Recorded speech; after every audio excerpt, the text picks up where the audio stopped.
Welcome everyone, and thank you for joining us today for our webinar, Becoming a CAMICB Approved Continuing Education Provider.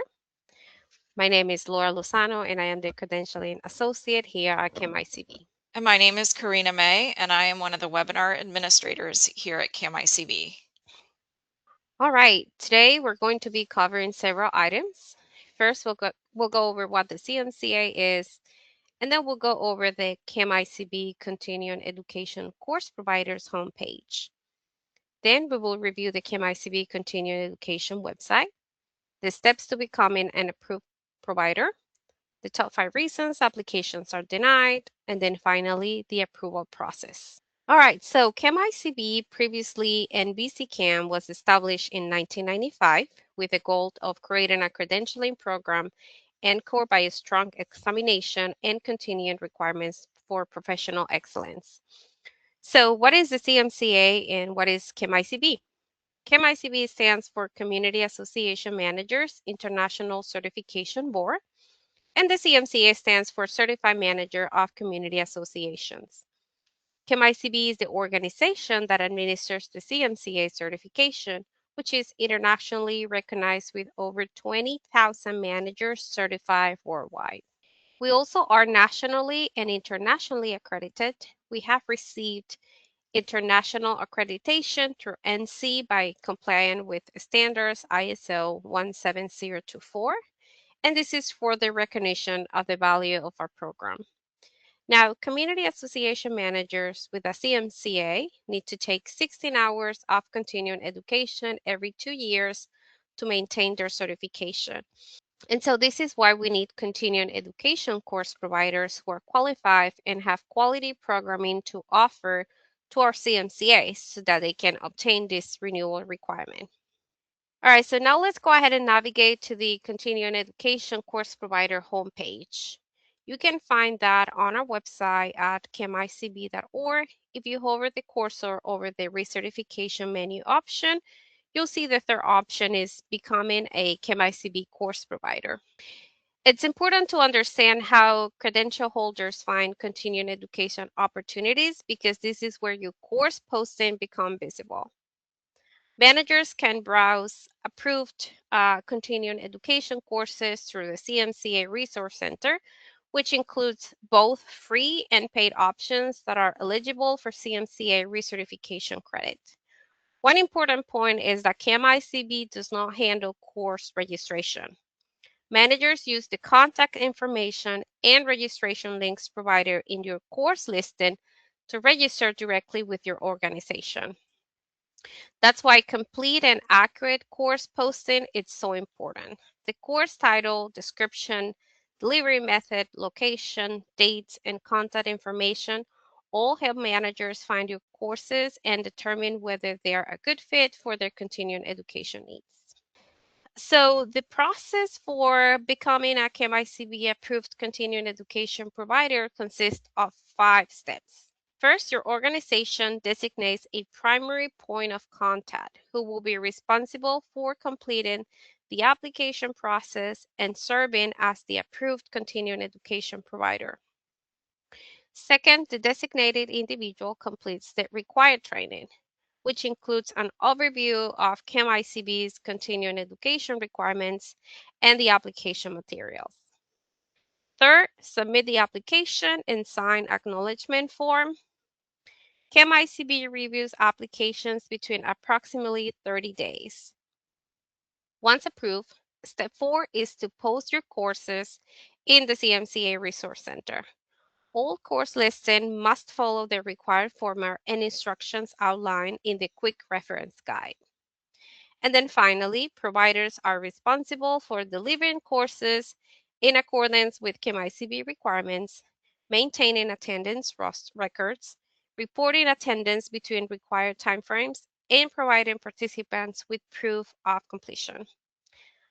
All right, so now we're going to go into each step in more detail. So now each organization must designate a primary point of contact to serve as its approved provider. This individual is responsible for overseeing courses posted in the CMCA Resource Center and ensuring compliance with CAMICB requirements. The approved provider does not need to be a course presenter. However, they remain responsible for course oversight, attendance reporting, and compliance for all courses submitted under their account. We recognize that some organizations operate across multiple regions, offices, or franchise networks. In those cases, organizations might designate more than one approved provider, with each individual responsible for the courses under their oversight. And then finally, each approved provider must personally complete the required training. Training completion is verified at the individual level and cannot be delegated or completed on behalf of someone else. All right, so the next step is to complete the required training. This training serves as the orientation to CAMICB's updated continuing education program and is required for all organizations seeking approved continuing education provider status. During the training, you'll learn about provider responsibilities, including attendance reporting, compliance requirements, and audit expectations. You'll also complete the application and acknowledgement form and provide information about your organization's continuing education program. Organizations that previously had approved courses may continue to offer those courses until they expire, but completion of this training is required before offering any new courses under the updated program. Organizations that do not complete the required training are not eligible to offer continuing education courses for credit. So, after completing the training and application process, submit your materials for review. When you log in, you'll see assignments on the left side in the menu. Once you click on that, click Start, and then you will be able to see the next page where you can find the Continuing Education Approved Provider Application and Acknowledgement Form. If you have any questions as you move through the process, please email us at continuingeducation@camicb.org. So we mentioned that after completing the training and the application process, you'll submit your application materials for review.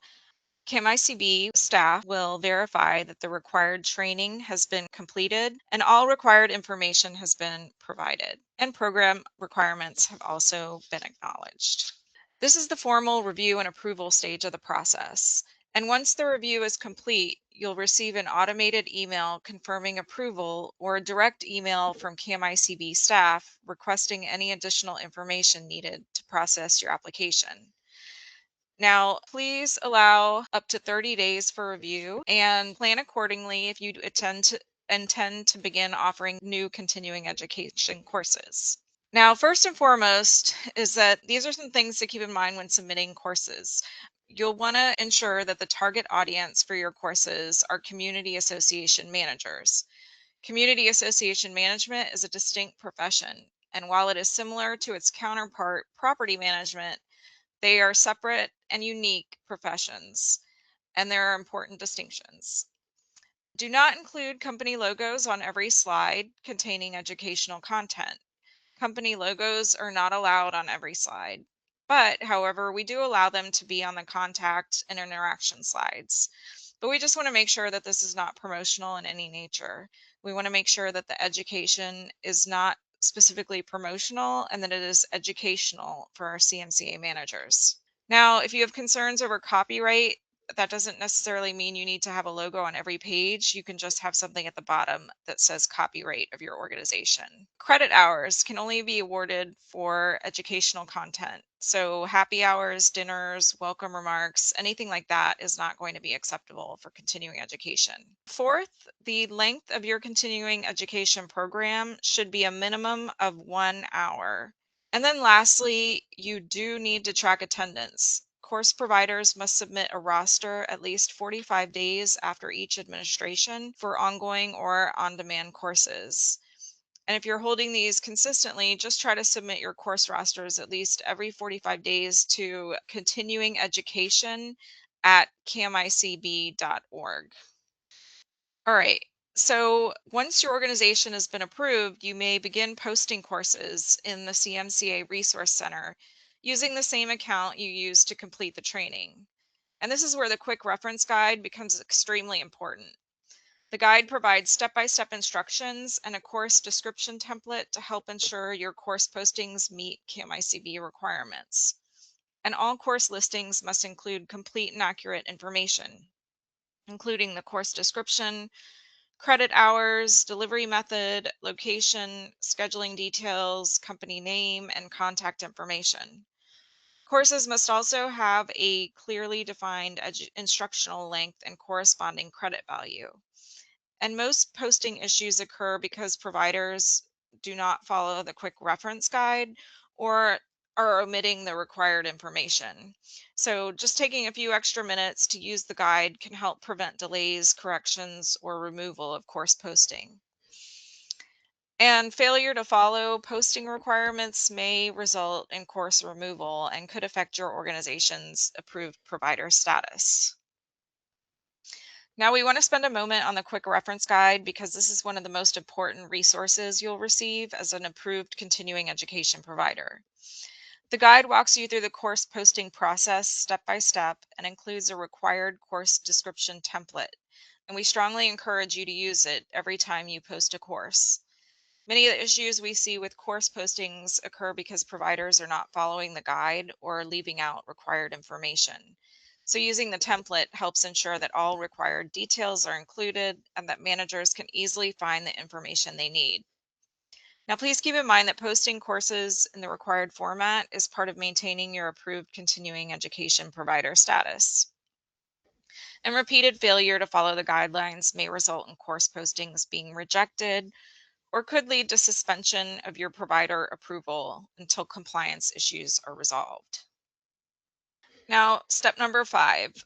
So approval is not the end of the process, and approved continuing education providers are responsible for maintaining compliance with CAMICB requirements for all continuing education offerings.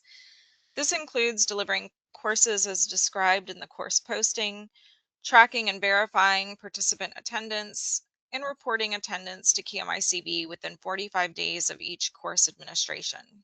Providers must also provide participants with proof of completion, such as a certificate or equivalent documentation.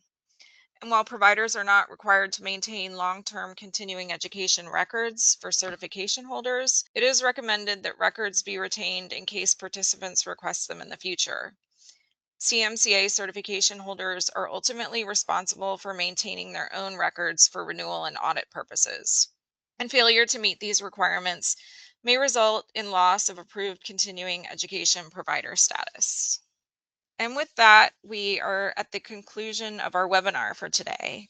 But if you have any questions, please email us at continuingeducation@camicb.org. And we just want to thank everyone for attending today and have a great afternoon.